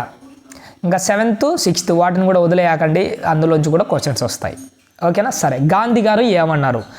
ఇది చాలా ఇప్పుడు గాంధీ గారు అన్నవి, నెహ్రూ గారు అన్నవి, ఈ స్లోగన్స్, వాళ్ళు చెప్పిన మాటలు చాలా ఇంపార్టెంట్, వాటిని గుర్తుపెట్టుకోవాలి. వనరులు ఉన్నది అందరి అవసరాలు తీర్చడానికే కానీ ఏ ఒక్కరి దురాశ తీర్చడానికి కాదు అనింది ఎవరు? గాంధీ గారు అన్నారు. మనకు భూమిలో దొరికే ఇప్పుడు ఇనుము ఉంది, టాటా స్టీల్ ఉక్కు కర్మాగారం, వాళ్ళు టాటాలు, బిర్లాలు వాళ్ళు వాడుకోవడానికి కాదు వనరులు ఉన్నది. దేశంలో అందరికీ ఉపయోగపడే విధంగా వనరులు ఉంటే అది మన దేశానికి ఉపయోగం అని గాంధీ గారు అన్నారు. ఇప్పుడు మనకు అక్కడ ఇనుము దొరుకుతుంది, దాన్ని దేశం మొత్తం వాడుతున్నారా? టాటా కంపెనీ వాళ్ళు మాత్రమే వాడుకుంటున్నారా? అర్థమవుతుందా? గాంధీ గారి ఉద్దేశం ఏంటంటే వనరులు అందరి అవసరాలు తీర్చాలి కానీ ఏ ఒక్కరి దురాశ కొరకు కాదు అని గాంధీ గారు మాట్లాడారు. ఈ గాంధీ గారు ఇంకొక మాట కూడా అన్నాడు. ఈయన ఏమన్నారు? భారీ తరహా ఉత్పత్తి విధానాన్ని వ్యతిరేకిస్తూ ఏదో టాటా కంపెనీ వాడు ఒక్కడి పెద్దగా పెట్టుకొని వాడు బాగుపడడం కంటే దాని స్థానంలో ఎక్కువ మంది శ్రామికులు ఉత్పత్తి చేసే విధానాన్ని ఉండాలని ఆయన అన్నారు. ఏదో టాటా బిర్లా వాళ్ళిద్దరే బాగుపడడం కంటే అందులో పనిచేసే శ్రామికులు మొత్తం వాళ్ళు కూడా ఉత్పత్తి చేయాలి, వాళ్ళు కూడా బాగుపడాలి అని చెప్పింది ఎవరు? అది కూడా చెప్పింది గాంధీ గారే. నెక్స్ట్ 1968లో అంతర్జాతీయ స్థాయిలో ది క్లబ్ ఆఫ్ రోమ్ మొదటిసారిగా వనరుల పరిరక్షణ మరింత క్రమ పద్ధతిలో జరగాలని సూచిస్తుంది. ఎగ్జామ్లో ఏమని అడుగుతాడు? ప్రపంచవ్యాప్తంగా అంతర్జాతీయ స్థాయిలో మొదటగా వనరుల పరిరక్షణ మరింత క్రమబద్ధీపరంగా జరుపుకోవాలి సూచించింది ఎవరు అంటాడు. ప్రపంచవ్యాప్తంగా ఎవరు? ది క్లబ్ ఆఫ్ రోమ్ అన్నది ఒక సంస్థ. ఇది అంతర్జాతీయ వనరుల పరిరక్షణ అంటే ఎవడు కొద్ది వాడు ఇష్టం వచ్చినట్టు ఇనుము ఉక్కు అంతా తోడుకోకుండా ఒక క్రమమైన పద్ధతిలో అది జరగాలని సూచించింది. ఏంటి? ది క్లబ్ ఆఫ్ రోమ్ అన్న సంస్థ ఏ సంవత్సరంలో? 1968లో సూచించింది. దాని తర్వాత 1974లో గాంధీని ఫాలో అయ్యే ఒక వ్యక్తి ఉన్నాడు, ఆయన పేరు షూ మేకర్. గుర్తుపెట్టుకొని, షూ మేకర్ ఎవరిని ఫాలో అయ్యే వ్యక్తి అంటాడు? గాంధీని ఫాలో అయ్యే గాంధేయవాది. ఈయన ఏం చేశాడు? ఒక పుస్తకం రాసినాడు, దాని పేరు ఏం పేరంటే small is beautiful. Schumacher రచించిన పుస్తకం ఏంటి అని అడుగుతాడు. ఏంటి? Small is beautiful. అలా కాకుండా గాంధేయవాది అయిన షూ మేకర్ అనే వ్యక్తి రాసిన పుస్తకం ఏంటి అంటాడు. ఏర్థమైందా? Small is beautiful. Most important, చాలా ఇంపార్టెంట్, గుర్తుపెట్టుకోండి. ఓకేనా? ఈ పుస్తకంలో ఇదే విషయాన్ని మరోసారి తెలిపారు. ఇదే విషయం అంటే ఏంటి? వనరుల పరిరక్షణ మరింత క్రమబద్ధీకరంగా ఉండాలి. ఎవడు కొద్ది వాడు ఇష్టం వచ్చినట్టు వనరులు తోడుకుంటున్నాడు, ఇది క్రమమైన పద్ధతిలో ఉండాలని ఈ స్మాల్ ఈజ్ బ్యూటిఫుల్ అనే పుస్తకంలో షూ మేకర్ కూడా చెప్పాడు. 1987లో బ్రంట్ల్యాండ్ కమిషన్ నివేదిక ప్రపంచ స్థాయిలో వనరుల పరిరక్షణకు సంబంధించి ప్రాథమిక ఆధారాలను అందించింది. ప్రపంచవ్యాప్తంగా వనరుల పరిరక్షణ కోసం ప్రాథమిక ఆధారాలు కల్పించిన సంస్థ ఏది అని అడుగుతాడు. ఏంటిది? బ్రంట్ల్యాండ్ కమిషన్ ఆ నివేదిక. ఓకేనా? ఈ నివేదిక ఏమని చెప్పింది? వనరుల పరిరక్షణకు సుస్థిర అభివృద్ధి భావన ఒక సాధనంగా పరిచయం చేసింది. వనరులు బాగుపడాలంటే సుస్థిర అభివృద్ధి మెయిన్. సుస్థిర అభివృద్ధి అంటే ఏంటి? మనం వాడుకోవాలి, భవిష్యత్తుకు మిగిలించాలి. ఈ సుస్థిరాభివృద్ధి ఒక మంచి భావన అని ఈ బ్రంట్ల్యాండ్ కమిషను తన యొక్క ఒక సాధారణంగా తన నివేదికను తెలిపింది. ఈ భావన ఏ భావన? వనరుల పరిరక్షణకు సుస్థిరాభివృద్ధి అదే ఒక సాధనం అనే ఈ భావన అవర్ కామన్ ఫ్యూచర్ అనే పుస్తకంలో ప్రచురింపబడింది. అంటే వనరుల పరిరక్షణకు సుస్థిరాభివృద్ధే ఒక మెయిన్ సాధనము అని అన్న ఈ భావనను ఏ దాంట్లో ప్రచురించబడింది? ఏ పుస్తకంలో అంటే అవర్ కామన్ ఫ్యూచర్ అనే పుస్తకంలో ప్రచురింపబడింది. 1992లో బ్రెజిల్లోని రియో డి జెనీరోలో ఇందాక 21 కాన్సెప్ట్లని ఒక సమావేశం చెప్పాను కదా, అక్కడ జరిగిన ధరిత్రి శిఖరాగ్ర సమావేశం కూడా మరొక ముఖ్యమైన ప్రయత్నము. ఏది? వనరులను కాపాడుకోవడానికి చేసిన ప్రయత్నం. ఆ సమావేశం కూడా లెఫ్ట్ సైడ్ ఇక్కడ చూడండి, భారతదేశంలో ఎక్కువగా ఏవి ఉన్నాయి? మైదానాలు 43% ఉన్నాయి, పర్వతాలు 30% ఉన్నాయి, పీఠభూములు 27% ఉన్నాయి. ఎక్కువగా ఏమున్నాయి? మైదానాలు ఉన్నాయి, తక్కువగా ఏమున్నాయి? పీఠభూములు ఉన్నాయి. భారతదేశంలో 3 అవే. ఇక్కడే అదే విషయాన్ని ప్రస్తావించాడు. ఏమన్నాడు? 43% భూభాగం మైదాన ప్రాంతము, ఇది వ్యవసాయం పరిశ్రమలకు అనుకూలంగా ఉంటుంది. ఏంటి? మైదాన ప్రాంతం. ఎగ్జామ్లో ఏమంటాడు? వ్యవసాయానికి పరిశ్రమలకు అనుకూలమైన ప్రాంతం ఏది అంటే మైదాన ప్రాంతం. పరిశ్రమలు కూడా ఇందులోనే ఉన్నాయి. 30% పర్వతాలు ఉన్నాయి. ఇది నదులు నిరంతరం ప్రవాహానికి కారణమవుతూ పర్యాటకానికి అవకాశం కల్పిస్తూ ఉంది. ఏంటి? ఏవి? పర్వతాలు. నెక్స్ట్, పర్యావరణ పరిరక్షణకు దోహదపడుతున్నాయి ఆ పర్వతాలే. అలాగే పీఠభూములు 27% ఉన్నాయి. ఇందాక చూపించినైతే అవే రిపీట్ అవుతున్నాయి. 27% పీఠభూములు ప్రాంతాలు ఉన్నాయి. దీనిలో ఖనిజ సంపదలు, శిలాజ ఇంధనాలు, అడవులు చాలా బీభత్సంగా ఉన్నాయి. ఎక్కడ? పీఠభూములలో. నెక్స్ట్, భూమి దాని యొక్క వినియోగం. ఇది చాలా చాలా ఇంపార్టెంట్, మొత్తం ఇంపార్టెంటే. ఒక్కసారి దీన్ని ఒకసారి స్క్రీన్ షాట్ తీసుకోండి. ఇక్కడ పౌజ్లో పెట్టుకొని స్క్రీన్ షాట్ తీసుకొని ఖచ్చితంగా నేర్చుకోండి. సరే, నేను చెప్తాను, వినండి. మనకు భూమి యొక్క వనరులను ప్రయోజనాలకు ఈ క్రింది ప్రయోజనాల కొరకు ఉపయోగిస్తున్నాం. ఒకటి, అడవుల కోసం ఉపయోగిస్తున్నాము. రెండోది, సాగుకు అందుబాటులో లేని భూమి. ఎగ్జామ్లో ఏమని అడుగుతాడు? సాగుకు అందుబాటులో లేని భూమి ఏంటి అంటాడు. సాగు చేయడానికి అందుబాటులో లేదు. ఏంటంటే అవి బంజరు భూమి, దీనిని వ్యర్థ భూమి అంటారు, వేస్ట్ ల్యాండ్ అంటారు. దీన్ని బంజరు భూమి, వ్యర్థ భూమి, దాన్ని సాగు చేయలేము. రెండోది, వ్యవసాయేతర అవసరాలకైన భూమి, అంటే భవనాలు, రోడ్లు, ఫ్యాక్టరీలు ఇవన్నీ పెడుతున్నాం, దాంట్లో మనం సాగు చేయలేము. ఈ రెండు ఉన్నదానిని సాగుకు అందుబాటులో లేని భూమి అంటాం. ఓకే, ఆ కాన్సెప్ట్ అయిపోయిందా? నెక్స్ట్ పైకి జరుపుతున్నాను. ఇతర సాగు చేయలేని భూమి అంటే బీడు భూమి మినహా మిగతా కొన్ని వాటిని సాగు చేయలేం. అంటే ఏంటి? ఫ్యాక్టరీలు, బంజరు భూమి ఇవి కాకుండా ఇంకా సాగు చేయలేని భూమి కొన్ని ఉన్నాయి. వాటిలో బీడు భూమిని కూడా పక్కన పెట్టాడు. బీడు భూమి పక్కన పెట్టాడు. ఏంటేంటి ఉన్నాయి సాగు చేయలేనివి? శాశ్వత పచ్చిక బయళ్ళు మరియు మేత భూములు. ఎక్కడో హిమాలయ పర్వతం 9th క్లాస్ లెసన్లో చెప్పాను. జాగ్రఫీలో పచ్చిక బయలు అన్న దాంట్లో ఎక్కడో హిమాలయ పైన పచ్చిక బయలు ఉంటాయి, అక్కడ గడ్డి ఎక్కువగా పెరుగు, మనం ఎక్కడ సాగు చేయలేం. ఈ పచ్చిక బయళ్ళు మేత భూమిలో సాగు చేయలేము. అలాగే వివిధ చెట్లు తోటల క్రింద ఉన్న భూమి, చెట్లు తోటల కింద ఉన్నాయి, వీటిని నికరంగా నాటిన ప్రాంతంలో ఇవి చేర్చబడలేదు. నిజంగా చెప్పాలంటే మనం నాటిన వాటిలో అవి చేర్చబడలే, కానీ దానిలో కొద్దిగా అవి చెట్లు పెరుగుతున్నాయి, అడవులు పెరుగుతున్నాయి, వీటిని కూడా మనం సాగు చేయలేం. మూడోది సాగు చేయదగిన వ్యర్థ భూమి. మూడోది ఏంటంటే మనం సాగు చేయగలము కానీ అది వేస్ట్గా ఉంది, ప్రజెంట్ అది ఖాళీగా ఉండిపోయింది. వ్యర్థ భూమి అంటే ఏంటి? 5 వ్యవసాయ సంవత్సరాలు పైగా సాగు చేయకుండా వదిలివేసిన భూమి. ఎగ్జామ్లో ఏమని అడుగుతాడు దీనిని? సాగు చేయదగిన వ్యర్థ భూమి అని దేన్ని అంటారు అంటే 5 సంవత్సరాలు వ్యవసాయ సంవత్సరాలకు పైగా సాగు చేయకుండా పక్కన పడేసాం. అది సాగు చేయొచ్చు కానీ 5 వ్యవసాయ సంవత్సరాలు ఖాళీగా పెట్టాం దానిని సాగు చేయదగిన వ్యర్థ భూమి అంటారు. ఓకేనా. నెక్స్ట్ 4వది బీడు భూమి. బీడు భూమి అంటే ఇందులో 2 రకాలు ఉన్నాయి. ప్రస్తుత బీడు భూమి. ప్రస్తుత బీడు అంటే 1 లేదా అంతకంటే తక్కువ వ్యవసాయ సంవత్సరాలకు సాగు లేకుండా వదిలేసిన భూమి. ప్రస్తుత బీడు అంటే 1 సంవత్సరం బీడుగా వదిలేసినది అనుకోండి సింపుల్గా. ప్రస్తుత బీడు కాకుండా అంటే 5 ఏళ్ళ కంటే 1 నుంచి 5 సంవత్సరాల వరకు అంటే 1 నుంచి 5 ఏళ్ళ మధ్య సాగు చేయకుండా వదిలేసిన దానిని ఏమంటారంటే ప్రస్తుత బీడు కాకుండా అంటారు. అర్థమవుతుందా? ప్రస్తుత బీడు కాకుండా. మరి 5 ఏళ్ళు దాటిపోయిందని అంటే అది సాగు చేయదగిన వ్యర్థ భూమి. 5 ఏళ్ళు దాటితే సాగు చేయబడిన వ్యర్థ భూమి. 1 నుంచి 5 ఏళ్ళ మధ్య ఉంటే ప్రస్తుత బీడు కాకుండా, అదే 1 సంవత్సరం లోపు ఉంటే ప్రస్తుత బీడు. ఎగ్జామ్లో ఇలానే మార్చి అడుగుతాడు, గుర్తుపెట్టుకోండి. నెక్స్ట్ 5వది పంటలు పండించిన భూమి యొక్క భౌతిక విస్తీర్ణాన్ని నికర సాగు ప్రాంతం అంటారు. ఇది చాలా ఇంపార్టెంట్, ఒక నిదానంగా చెప్పడానికి ప్రయత్నం చేస్తాను, చాలా ఇంపార్టెంట్. ఇక్కడ చూడండి, పంటలు పండించిన భూమి, మనం ప్రతి సంవత్సరం పంటలు పండిస్తుంటాం. ఇలా పంటలు పండించిన భూమి యొక్క భౌతిక విస్తీర్ణాన్ని నికర సాగు ప్రాంతం అంటారు. పంటలు పండించినవి, మనము వరి పండించాము, ఇక్కడ ఇలా పండించిన దాన్ని నికర సాగు ప్రాంతం, నికర గుర్తుపెట్టుకోండి, నికర సాగు ప్రాంతం అంటారు. అలాగే వ్యవసాయ సంవత్సరంలో 1 కంటే ఎక్కువ సార్లు సాగు చేసే ప్రాంతాన్ని, నికర సాగు ప్రాంతాన్ని కలిపి కూడా స్థూల సాగు అంటారు. మనం 1 సంవత్సరంలో ఒకసారే కదా పంట వేసేది.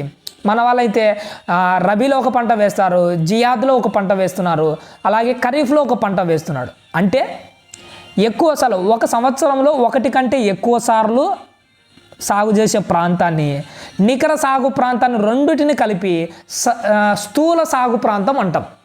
అర్థమవుతుందా? నికర సాగు, స్థూల సాగు 2 దానికి డిఫరెంట్ ఏంటో గుర్తుపెట్టుకోండి. ఇది మనం ఇక్కడ నేర్చుకోవాల్సింది. నెక్స్ట్ పైకి జరుపుతున్నాం. భూ వినియోగం అన్నది భారతదేశంలో భూ వినియోగ నమూనా. భూ వినియోగం అనేది స్థలాకృతి, వాతావరణము, నేలల యొక్క రకాలు వంటి భౌతిక కారకాలు. ఇక్కడ చూడండి, భూ వినియోగం అనేది ఏ భౌతిక కారకాలకు సంబంధించింది అంటాడు. ఏంటంటే స్థలాకృతి, వాతావరణము, నేల రకాలకు సంబంధించిన భౌతిక కారకాలు. మనం భూమిని ఎలా ఉపయోగించుకుంటున్నాం అనేది. అదేవిధంగా జనసాంద్రత, సాంకేతిక సామర్థ్యము, సంస్కృతి మరియు సాంప్రదాయాలు వంటి మానవ కారకాల రెండిటి ద్వారా నిర్ణయింపబడుతుంది. భూ వినియోగము భౌతిక కారకాలు, మానవ కారకాలు రెండిటి ద్వారా నిర్ణయింపబడుతుంది. అంటే ఎగ్జామ్లో ఏమని అడుగుతాడు? భూ వినియోగాన్ని నిర్ణయించేటి ఏంటి అంటాడు. భౌతిక కారకాలు నిర్ణయిస్తుంది, మానవ కారకాలు నిర్ణయిస్తాయి. ఏంటి భౌతిక కారకాలు ఏంటేంటి? స్థలాకృతి, వాతావరణం, నేల రకాలు, ఈ 3టిని కలిపి భౌతిక కారకాలు అంటారు. అలాగే మానవ కారకాలు ఏంటి?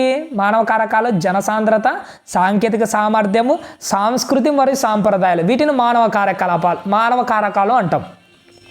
దేన్ని డిసైడ్ చేస్తాయి ఇవి? భూమి యొక్క వినియోగాన్ని డిసైడ్ చేసేవి ఇవి. నెక్స్ట్ ఇక్కడ నేర్చుకోవడానికి ఏమీ లేదు. లెఫ్ట్ సైడ్ చూద్దాం. భారతదేశం యొక్క మొత్తం భౌగోళిక వైశాల్యం ఎంత? 3.28 మిలియన్ చదరపు కిలోమీటర్లు. చాలా ఇంపార్టెంట్, గుర్తుపెట్టుకోండి దీన్ని. భారతదేశం యొక్క మొత్తం భౌగోళిక వైశాల్యం ఎంత? 3.28 మిలియన్ చదరపు కిలోమీటర్లు. మొత్తం భౌగోళిక ప్రాంతంలో 93% మాత్రమే భూ వినియోగ సమాచారం అందుబాటులో ఉంది. అంటే ఈ 3.28 మిలియన్ చదరపు కిలోమీటర్లలో 93% మాత్రమే భూ వినియోగ సమాచారం అందుబాటులో ఉంది. మనం దేనికోసం భూమిని వాడుతున్నాము? వ్యవసాయం కోసం వాడుతున్నామా, ఫ్యాక్టరీల కోసం వాడుతున్నామా, దేనికోసమని ఈ సమాచారం మనకు 93% ఉంది. 7% దగ్గర సమాచారం మన దగ్గర లేదు.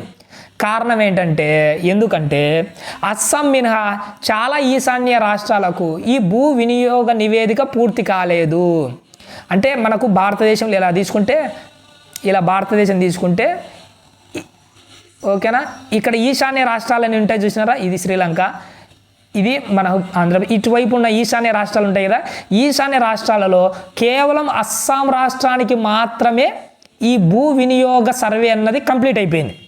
ఇంకా మిగిలిన ఈ ఈశాన్య రాష్ట్రాలు ఏ దానికి సర్వే కంప్లీట్ కాలే, అందుకోసమే మనకు కాలేదు.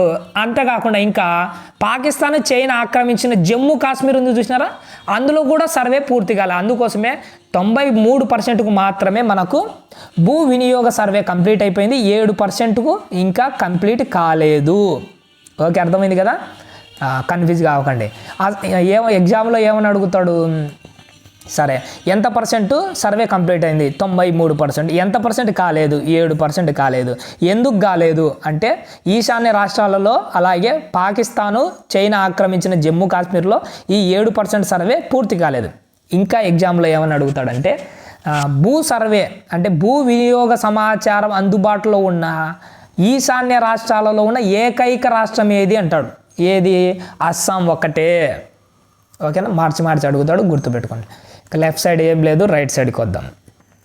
నికర సాగు విస్తీర్ణ, ఇందాక చెప్పాను కదా నికర సాగు విస్తీర్ణ అనేది, ఇది పంజాబు హర్యానాలో మొత్తం వైశాల్యంలో 80% పైగా ఉంది. నికర సాగు విస్తీర్ణము పంజాబు హర్యానాలో ఎంత ఉంది? 80% ఉంది. కానీ అరుణాచల్ ప్రదేశ్, మిజోరాం, మణిపూర్, అండమాన్ దీవులలో 10% మాత్రమే ఉంది. 10% కంటే ఇంకా తక్కువగానే ఉంది. అర్థమవుతుందా? నికర సాగు ప్రాంతం పంజాబ్ హర్యానాలో 80% ఉంది. అలాగే అరుణాచల్ ప్రదేశ్, వీటిలో అండమాన్ నికోబార్ దీవులు ఇక్కడ 10% ఉంది. ఎందుకు ఈ రాష్ట్రాల్లో తక్కువ ఉందంటే అక్కడ పంటలు పండించాలంటే అన్ని కొండలు, గుట్టలు, పర్వతాలే ఉన్నాయి. ఏడ పంటలు పండించాము, అందుకోసమే అక్కడ 10% కంటే తక్కువ ఉంది. నెక్స్ట్, జాతీయ అటవీ విధానం 1952. గుర్తుపెట్టుకొని ఏమంటాడు ఎగ్జామ్లో, జాతీయ అటవీ విధానం ఏ సంవత్సరంలో రూపించబడింది? 1952. ఇది ఏమని పేర్కొనింది? భౌగోళిక విస్తీర్ణంలో ఉండవలసిన 37% కంటే దేశంలో అటవీ విస్తీర్ణం చాలా తక్కువగా ఉంది. జాతీయ అటవీ విధానం ప్రతి దేశంలో, మన భారతదేశంలో ఎంత విస్తీర్ణంలో అడవులు ఉండాలి అని అంటే 33% ఉండాలని జాతీయ అటవీ విధానం చెప్పింది. కానీ దానికంటే తక్కువగా ఉంది. అంటే ఒక దేశం బాగుపడాలి అని అంటే దేశం మొత్తంలో 1/3 వంతు అటవీ విస్తీర్ణం తప్పనిసరిగా ఉండాలి. అప్పుడే పర్యావరణ సమతుల్యంగా ఉంటుంది. 1/3 వంతు అన్నా కానీ 33% అన్నా రెండు ఒకటే. అర్థమవుతుందా? మన భారతదేశం యొక్క భౌగోళిక విస్తీర్ణంలో అడవులు ఎంత % ఉండాలి అని అడిగాడంటే గుర్తుపెట్టుకొని ఎంత % ఉండాలి? 33% ఉండాలి. చాలా ఇంపార్టెంట్. కానీ మన దేశంలో 33% లేదు, ఇంకా తక్కువే ఉంది. నెక్స్ట్, లెఫ్ట్ సైడ్ భూమిలో రాతి, శుష్క మరియు ఎడారి ప్రాంతములు ఉన్నాయి. ఇది వేస్ట్ ల్యాండ్, వ్యర్థ భూమిలో కాదు, వ్యర్థ భూమిలో ఏమేమి ఉంటాయి అంటాడు. రాతి, శుష్క, ఎడారి ప్రాంతాలు ఉంటాయి. వ్యవసాయేతర ఉపయోగాలకు ఉంచిన భూమిలో నివాసాలు, రోడ్లు, రైల్వేలు, పరిశ్రమలు మొదలైనవి ఉన్నాయి. ఈ వ్యవసాయేతర ఉపయోగాలు అంటే ఏంటి? వాటిని మనం నివాసాల కోసం వాడతాము, రోడ్ల కోసం, రైల్వే కోసం, పరిశ్రమల కోసం వాడతాము. అంటే వ్యర్థ భూమిలో ఏమున్నాయి? వ్యవసాయేతర ఉపయోగాల కోసం ఉన్న భూమిలో ఏమేమి ఉన్నాయి? 2 దానిలను గుర్తుపెట్టుకోండి. నెక్స్ట్, భూసార క్షీణత, భూమి దాని సారం పోగొట్టుకోవడానికి కారణాలు ఏంటి చూద్దాం. ఏమి ఉన్నాయి? అటవీ నిర్మూలన, అతిగా మేతను వాడడము, అడవులను నిర్మూలన చేయడము, జంతువులను అతిగా మేపడము, గనులు, అలాగే క్వారీలు తవ్వడం, ఇలాంటి మానవ కార్యకలాపాల వల్ల భూమి యొక్క సారము క్షీణించిపోతూ గణనీయంగా తగ్గిపోతూ వచ్చింది. నెక్స్ట్, జార్ఖండ్, ఛత్తీస్గఢ్, మధ్యప్రదేశ్, ఒడిస్సాలో గనుల తవ్వకం కారణంగా అడవులు నరికివేత వలన తీవ్రమైన భూక్షీణత ఏర్పడింది. వాడు ఎగ్జామ్లో ఏమని అడుగుతాడు? ఏ రాష్ట్రాలలో అడవుల నరికివేత వలన తీవ్రమైన భూక్షీణత ఏర్పడింది అని అంటాడు. ఏ రాష్ట్రాలలో? గనుల తవ్వకము, అడవుల నరికివేత వలన తీవ్రమైన భూక్షీణత ఏర్పడిన రాష్ట్రాలు ఏవి? జార్ఖండ్, ఛత్తీస్గఢ్, మధ్యప్రదేశ్, ఒడిస్సా 4 రాష్ట్రాలు. అలాగే గుజరాత్, రాజస్థాన్, మధ్యప్రదేశ్, మహారాష్ట్ర ఈ 4 రాష్ట్రాలు భూక్షీణత కారణం ఏంటంటే అధిక మేత కారణంగా ఈ 4 రాష్ట్రాల్లో భూక్షీణత ఏర్పడింది. నెక్స్ట్ పంజాబ్, హర్యానా, పశ్చిమ బెంగాల్, ఉత్తరప్రదేశ్ రాష్ట్రాలలో నీటి నిల్వల కారణంగా నీళ్లు చాలా కాలం నిల్వ చేయడం వల్ల నేలలో లవణీయత, క్షారత పెరిగిపోయింది. ఈ అధిక నీటి పారుదల వల్ల భూక్షీణతకు దారి తీసేసింది. ఏ రాష్ట్రాలలో? పంజాబు, హర్యానా, ఉత్తరప్రదేశ్, పశ్చిమ ఉత్తరప్రదేశ్లో నీటిని చాలా కాలం నిల్వ చేయడం వల్ల అలాంటి ఇబ్బంది, భూక్షీణత ఏర్పడింది. నెక్స్ట్ సిమెంట్ పరిశ్రమలలో సున్నపు రాయి పొడిని ఉపయోగిస్తారు మామూలుగానే. దీని సున్నపు రాయిని పొడి చేయడము, సిరామిక్ పరిశ్రమ కోసము కాల్ఫైట్ మరియు సోప్ స్టోన్ వంటి ఖనిజ ప్రక్రియ వాతావరణంలో భారీ మొత్తంలో ధూళిని ఉత్పత్తి చేస్తాయి. ఇక్కడ చూడండి ఎగ్జాంపుల్ ఏమని అడుగుతాడు, సిరామిక్ పరిశ్రమలు వేటిని ఏ ఖనిజ ప్రక్రియ కోసం ఉపయోగిస్తారంటాడు. ఏంటి? కాల్ఫైట్ మరియు సోప్ స్టోన్ వంటి ఖనిజ ప్రక్రియలు ఉపయోగిస్తాం. ఎక్కడ? సిరామిక్ పరిశ్రమలో. దీనివల్ల ఒక ధూళి ఏర్పడుతుంది, మొత్తం ధూళి ఏర్పడుతుంది. ఈ ధూళి మెల్లగా భూ ఉపరితలంపై ఒక పొర మాదిరి చేరి నీరు లోపలికి ఇంకిపోకుండా ఒక పొర మాదిరి చేస్తున్నాయి. ఇది ఆలస్యం చేస్తుంది. దీనివల్ల భూక్షీణత ఏర్పడుతూ వచ్చింది. ఇంకా లెఫ్ట్ సైడ్ ఏం లేదు, రైట్ సైడ్కి వద్దాం. భూక్షీణతకు సంబంధించిన సమస్యలను పరిష్కరించడానికి అనేక మార్గాలు ఉన్నాయి. భూమిని అలా క్షీణించిపోకుండా కాపాడుకోవడానికి ఎన్నో మార్గాలు ఉన్నాయి. వాటిని అడవులు పెంచడము, సరైన మేత నిర్వహణ కొంతవరకు సహాయపడుతుంది. అలాగే ఒక వరుస క్రమంలో చెట్లు నాటాలి. వరుస క్రమంలో చెట్లు నాటితే గాలి ఇలాంటివి ఏమైనా రాకుండా ఆ చెట్లు అడ్డగిస్తాయి. అలాగే మేతపై నియంత్రణ తీసుకురావాలి. ముళ్ళ పొదలను పెంచడం ద్వారా ఇసుక దెబ్బలను స్థిరీకరించవచ్చు. అడవులలో, ఎడారులలో వంటి శుష్క ప్రాంతాలలో భూక్షీణతను ఆపడానికి కొన్ని ముఖ్యమైన పద్ధతులు.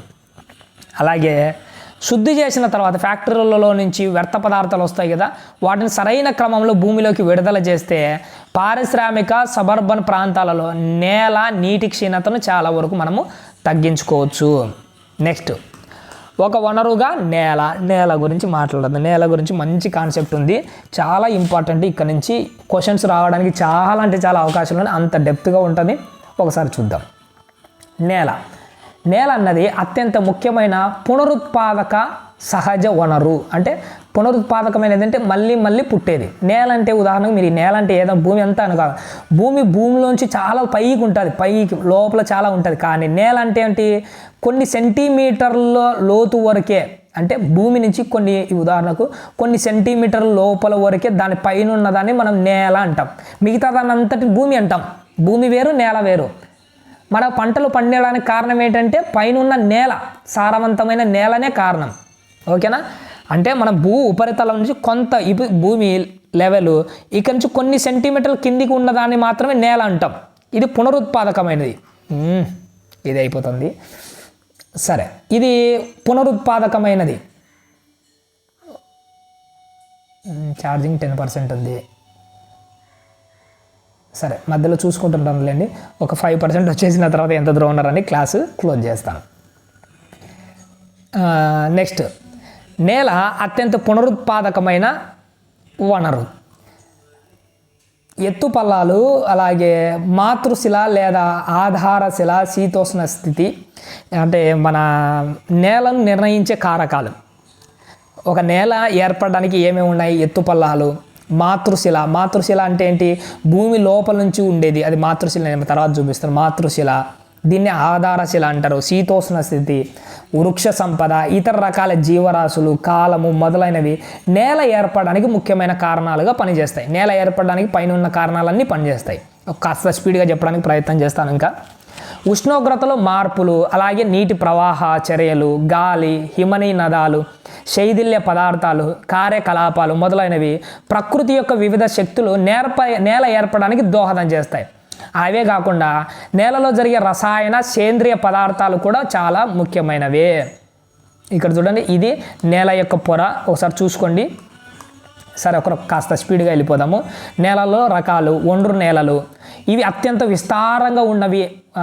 దేశంలో అత్యంత విస్తారంగా ఉన్నవి ఏంటంటే ఒండ్రు నేలలు. సింధు, గంగా, బ్రహ్మపుత్ర నదుల ద్వారా నిక్షేపింపబడతాయి ఇవి చాలా వరకు. అలాగే రాజస్థాను, గుజరాత్లో కూడా ఒక ఇరుకైన కారిడార్లో కూడా ఇవి విస్తరించి ఉన్నాయి. ఏంటి? ఒండ్రు నేలలు. ఒండ్రు నేల తూర్పు తీర మైదానాలలో, ముఖ్యంగా తూర్పు తీర మైదానాలలో మహానది, గోదావరి, కృష్ణ, కావేరి డెల్టాల మధ్య కనిపిస్తున్నాయి. స్పీడ్గా చెప్తున్నాను అనుకోకండి. ఇంకా ఒండ్రు మట్టిలో ఇసుక, సిల్ట్ మరియు బంకమట్టి వివిధ నిష్పత్తుల్లో ఉన్నాయి. ఏవి ఉన్నాయి వివిధ నిష్పత్తులు అడుగుతాడు. నదీ లోయలు లోపలి ప్రాంతాలకు వెళ్ళినప్పుడు నేల రేణువులు పరిమాణాలు కొంత పెద్దవిగా కనిపిస్తాయి. నది లోయ ఎక్కువ ప్రాంతాలలో, అనగా వాలు ప్రారంభమైన ప్రాంతాల దగ్గరలో నేలలు ముతకగా ఉంటాయి. నేలలు ముతకగా ఉండేవి ఏంటంటే ఈ ఒండ్రు మట్టి నేలలే. అటువంటి నేలలను దువార్సు, చోర్సు మరియు టెరాయి వంటి పర్వత ప్రాంతం మైదానాలు అతి సాధారణంగా కనిపిస్తాయి. ఇక్కడ చూడండి, నేలలు ముతకబాటు ఉంటాయి. అటువంటి నేలలు దువార్సు, చోసు, టెరాయి. ఇవి దువార్సు, చోసు, టెరాయి అనేవి ఎక్కడ ఉంటాయంటే పర్వత ప్రాంతాలు. పర్వతం అంటే ఉదాహరణకు ఇది ఒక పెద్ద పర్వతము. ఈ పర్వతం నేలలో కలుస్తుంటుంది, చూసినారా? దీన్ని పర్వత పాద ప్రాంతము అంటారు. ఇక్కడ ఏముంటాయి? దువార్సు, చోసు, టెరాయి వంటి ప్రాంతాలు ఉంటాయి. ఈ ప్రాంతాలలో ఈ ఒండ్రు నేలలు ఎక్కువగా కనపడుతుంటాయి. నెక్స్ట్, నేలలు వాటి రేణువులు లేదా భాగాల పరిమాణం కాకుండా వయసు ఆధారంగా కూడా వివరించబడతాయి. వాటిని వయసు ప్రకారంగా ఒండ్రు నేలను, పురాతన ఒండ్రు నేలను బంగారని, నూతన ఒండ్రు నేలను కాదరని వర్గీకరిస్తాము మనము. ఈ కాదర కంటే బంగారు నేలలో గురకరాల సాంద్రత అధికంగా ఉంటాయి. ఏంటి? కాదర కంటే బంగారులో. అలాగే బంగారు కంటే మెత్తని సారవంతమైన నేలలు కాదరలోనే ఎక్కువగా ఉంటాయి. ఎందుకంటే స్పీడ్గా నోట్ చేసుకోండి, ఇవన్నీ ఛార్జింగ్ అయిపోతుంది. సరే, మొత్తంగా ఒండ్రు నేలలు చాలా సారవంతమైనవి. ఈ నేలలో ఎక్కువగా ఒండ్రు నేలలో చెరుకు, వరి, గోధుమలు, ఇతర తృణధాన్యాలు, పప్పు ధాన్యాల పెరుగుదలకు అవసరమైన పొటాషియం, ఫాస్ఫరిక్ ఆమ్లము, సున్నము తగిన నిష్పత్తిలో ఉంటాయి. అంటే ఒండ్రు నేలలో ఏ పోషకాలు ఉంటాయి, ఇవి ఏ పంటలకు ఉపయోగపడతాయి అని నేర్చుకోండి అక్కడ. నెక్స్ట్, రెండోది నల్ల రేగడి నేలలు. వీటిని రేగడి నేలలు అంటారు. ఇవి పత్తి పంటకు చాలా ఎక్కువగా ఉపయోగపడతాయి. అందుకే వీటిని నల్ల పత్తి నేలలని కూడా అంటారు. Next, Deccan trap. దీనిని బస్టాల్డ్. డెక్కన్ ట్రాప్కు మరో పేరు ఏంటంటే బస్టాల్డ్. డెక్కన్ ట్రాప్ అంటే మీరేం కన్ఫ్యూజ్ కాకండి.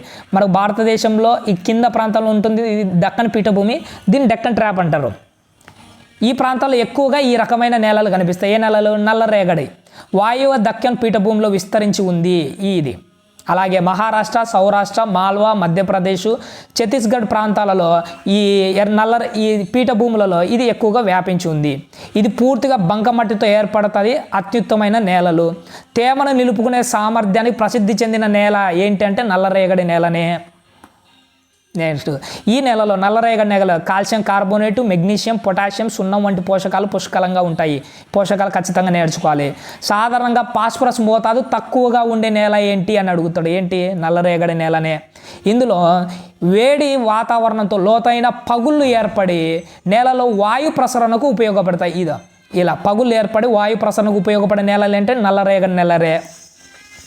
ఈ నేలలు తేమగా ఉన్నప్పుడు జిగటగా ఉంటాయి మరియు వర్షం పడినప్పుడు మాత్రమే, ఋతుపవన కాలంలో మాత్రమే దున్నితే తప్ప పంటలు పండవు ఈ నల్లరేగడి. నెక్స్ట్, ఎరుపు మరియు పసుపు నేలలు. ఎంత ఉంది ఛార్జింగ్? 9%కి వచ్చింది. ఎరుపు మరియు పసుపు నేలలు అంటే ఏంటి? దక్కన్ పీఠభూమి యొక్క తూర్పు, దక్షిణ భాగాలలో తక్కువ వర్షపాతం ఉన్న ప్రాంతాల్లో స్ఫటికాకార అగ్నిశిలలపై ఎర్ర నేల అభివృద్ధి చెందుతుంది. ఎక్కడ ఈ నేలలు ఎక్కడ అభివృద్ధి చెందుతాయంటే స్ఫటికాకార అగ్నిశిలలపై అభివృద్ధి చెందే నేలలు ఏంటి అంటాడు. ఏంటి? ఎరుపు, పసుపు రంగు నేలలు. ఇవి ఎక్కడున్నాయి? ఒరిస్సా, ఛత్తీస్గఢ్, మధ్యగంగా మైదానంలో, దక్షిణ ప్రాంతాలు, అలాగే పశ్చిమ కనుమ పర్వత ప్రాంతాలలో ఈ పసుపు, ఎరుపు నేలలు ఉన్నాయి. ఇవి ఎరుపు నేలలు సపరేట్, పసుపు నేలలు సపరేట్ కాదు, రెండు ఒకే నేలలే. ఎరుపు, పసుపు నేలలు రెండు కలిపి ఉంటాయి. ఒక్కసారి ఇవి కొన్నిసార్లు ఎరుపుగా కనపడతాయి, ఒకసారి పసుపుగా కనపడతాయి నేలలు. అందుకోసమే వీటిని ఎరుపు, పసుపు నేలలు అంటారు. రెండు ఒకే పేరే, రెండు వేరు వేరు పేర్లు కాదు. ఓకేనా? ఇక్కడ చూడండి, స్ఫటికాకార రూపాంతర శిలలలో ఇనుము ఎప్పుడైతే వ్యాపించి ఉంటాయో అప్పుడు ఈ నేలలు ఎర్రగా కనపడతాయట. ఎప్పుడు ఇనుము వ్యాపించినప్పుడు ఎర్రగా కనిపిస్తాయి. ఇవి హైడ్రేట్ రూపంలో ఉన్నప్పుడు పసుపు రంగులో కనిపిస్తాయి. అంతే సింపుల్. ఎప్పుడు ఎరుపుగా కనపడతాయి? ఇనుము వ్యాపించినప్పుడు. పసుపులో హైడ్రేట్ రూపంలో ఉన్నప్పుడు పసుపు రంగులో కనపడతాయి. ఏ నేలలు ఇవి? ఎరుపు పసుపు నేలలు. నెక్స్ట్ లాటరైట్ నేలలు. ఇవి లాటర్ అనే లాటిన్ పదం నుంచి వచ్చింది. లాటర్ అనగా ఇసుక అనే అర్థము. ఈ లాటర్ నేలలు ఆయన ఉపాయన రేఖ ప్రాంతాలలో అనార్ధ ప్రాంతాలలో తరచుగా మారుతూ ఉండడం వల్ల ఈ లాటరైట్ నేలలు అన్నవి ఏర్పడడం అనేది జరుగుతాయి. ఈ నేల భారీ వర్షం కారణంగా తీవ్రమైన ఇంకుడు ఫలితంగా ఏర్పడతాయి. వర్షాలు ఎక్కువగా ఉండడం వల్ల. చాలాసార్లు లాటరైట్ నేలలు మరింత లోతుగా ఆమ్లత్వాన్ని కలిగి ఉంటాయి. దీని pH విలువ <6.0 గుర్తుపెట్టుకోండి. ఇంకా లెఫ్ట్ సైడ్ నేర్చుకోవడానికి ఏం లేదు, రైట్ సైడ్కు. ఈ నేలలు ఏంటంటే సక్రమంగా పంటలు పండడానికి ఉపయోగపడవి లాటరైట్ నేలలు. కర్ణాటక, కేరళ, తమిళనాడులో కొండ ప్రాంతాలలో నేల సంరక్షణ పద్ధతులు ఒక పద్ధతి ప్రారంభమైన తర్వాత టీ, కాఫీ పండించడానికి అనువుగా మారిపోయాయి. ఏంటి? ఈ లాటరైట్ నేలలు. అలాగే జీడిపట్టు వంటి పంటలకు తమిళనాడు, ఆంధ్రప్రదేశ్, కేరళలోని ఎర్రటి లాటరైట్ నేలలు చాలా అనుకూలంగా ఉన్నాయి. ఏ నేలలు? కేరళ, తమిళనాడు రాష్ట్రాలు. వాటిని గుర్తుపెట్టుకోండి. నెక్స్ట్ శుష్క నేలలు. ఇవి శుష్క నేలలు ఎరుపు నుండి గోధుమ రంగులో కనపడతాయి. ఈ నేలలు ఇసుకలాగా లవణీయ స్వభావాన్ని కలిగి ఉంటాయి. కొన్ని ప్రాంతాల్లో ఉప్పు మోతాదు ఎక్కువగా ఉండడం వల్ల నీటిని ఆవిరి చేసి సాధారణ ఉప్పును కూడా పొందవచ్చు. ఏ నేలల్లో? శుష్క నేలల్లో. ఇందులో కిందికి వెళ్ళే కొద్దీ కాల్షియం పరిమాణం పెరుగుతున్న కారణంగా దిగువ క్షితిజ ప్రాంతాల్లో కంకర ఆక్రమించిపోతుంది. ఈ నేలల్లో ఏ ప్రాంతంలో కంకర ఆక్రమిస్తుంది అని అడుగుతాడు. ఏ నేలల్లో? ఏం నేలలు ఇవి? శుష్క నేలల్లో. అలాగే దిగువ క్షితిజ ప్రాంతాల్లో కంకర పొర నిర్మాణాలు నీటి చొరబాటును నిరోధిస్తాయి. అంటే నీళ్లు లోపలికి పోకుండా ఈ కంకర ఇబ్బంది పెడుతుంటుంది. సరైన నీటిపారుదల తర్వాత ఈ నేలలు పశ్చిమ రాజస్థాన్లో సాగులోకి తీసుకుని వచ్చారు. ఇంకా ఇక్కడ నేర్చుకోవడానికి ఏం లేదు. నేల కోత మరియు నేల పరిరక్షణ. నేల పై పొర తొలగిపోయి క్రమంగా కిందికి కొట్టుకోవడాన్ని మృత్తికా క్రమక్షయం అంటారు. పైన నేల పై పొర కొట్టుకొని పోవడాన్ని మృత్తికా క్రమక్షయం అంటారు. అలాగే నేల నిర్మాణము మరియు కోత ప్రక్రియలు ఏకకాలంలో కొనసాగుతుంటాయి. అంటే నేల కొట్టుకొని పోవడము, అలాగే నేల నిర్మాణము, అంటే వాతావరణం బట్టి నేల నిర్మాణం అవుతుంటుంది, కొంత కొట్టుకొని పోతుంది. రెండు ఏక పరిమాణంలో జరుగుతుంటాయి. రెండు దాల మధ్య సమతుల్యం అనేది మామూలుగా జరుగుతూ ఉంటుంది. ప్రవహించే నీరు బంకమట్టి నేలల గుండా వెళ్ళినప్పుడు కోతకి గురి చేసే లోతైన మార్గాలు గాడులను ఏర్పరుస్తాయి. ఇక్కడ చూడండి, లోతైన మార్గాలు ఈ గాడులు ఏర్పరుస్తాయి. ఇలాంటి గాడులను ఏర్పరుస్తాయి. భూమి సాగుకు పనికి రాకుండా పోయి బీడు భూమిగా మారతాయి. ఇలాంటి ప్రాంతాలలో బీడు భూమిగా మారతాయి. చంబల్ నది పరివాహక ప్రాంతంలో ఇటువంటి నేలలను లోయలు అంటారు. కొన్నిసార్లు నీరు విశాల ప్రాంతాలమైన వాలు కిందగా వెళ్ళినప్పుడు ఒక పొర వలె ప్రవహిస్తుంది. అటువంటి సందర్భాలలో నేల పై పొర కొట్టుకొని పోతుంది. దీనినే పటక్రమక్షయం అంటారు. ఇలా కొట్టుకొని పోవడాన్ని ఏమంటారు అంటే పటక్రమక్షయం అంటారు.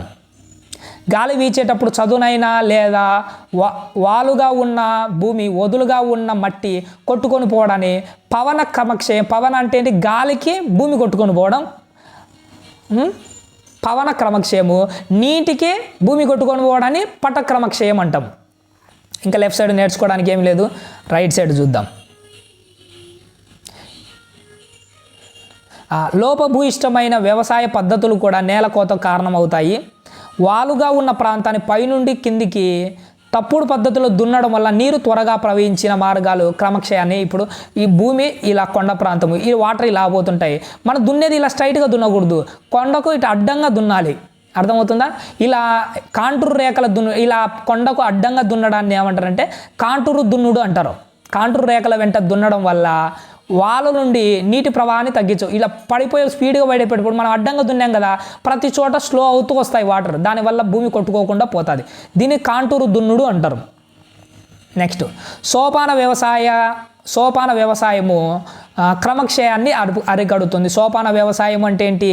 ఇలా కొండ ప్రాంతాలలో వేసే ఇలాంటి వ్యవసాయాన్ని సోపాన వ్యవసాయం అంటారు. ఈ వ్యవసాయం వల్ల క్రమక్షయాన్ని అరికట్టవచ్చు. పశ్చిమ మధ్య హిమాలయాలు సోపాన వ్యవసాయాన్ని బాగా అభివృద్ధి చెందాయి. ఏ ప్రాంతాలని అడుగుతాడు? సోపాన వ్యవసాయాన్ని అభివృద్ధి చెందినాయి పశ్చిమ మధ్య హిమాలయాలు. విశాలమైన క్షేత్రాలు భాగాలుగా విభజిస్తారు ఆ హిమాలయాలు. ఈ భాగాలను ఏమంటారంటే స్ట్రిప్స్ అంటారు. పంటల మధ్యలో గడ్డి చాలు పెరగడానికి ఏర్పాటు చేస్తారు. ఈ పంట వేస్తారు, పంట మధ్యలో గడ్డి చాలు పెరగడానికి ఏర్పాటు చేస్తారు. ఇది గాలి యొక్క ప్రభావాన్ని తగ్గిస్తుంది. ఈ పద్ధతిని స్ట్రిప్ క్రాపింగ్ అంటారు. ఏంటి? పంటల మధ్య గడ్డి చాలను పెంచడం స్ట్రిప్ క్రాపింగ్ అంటారు.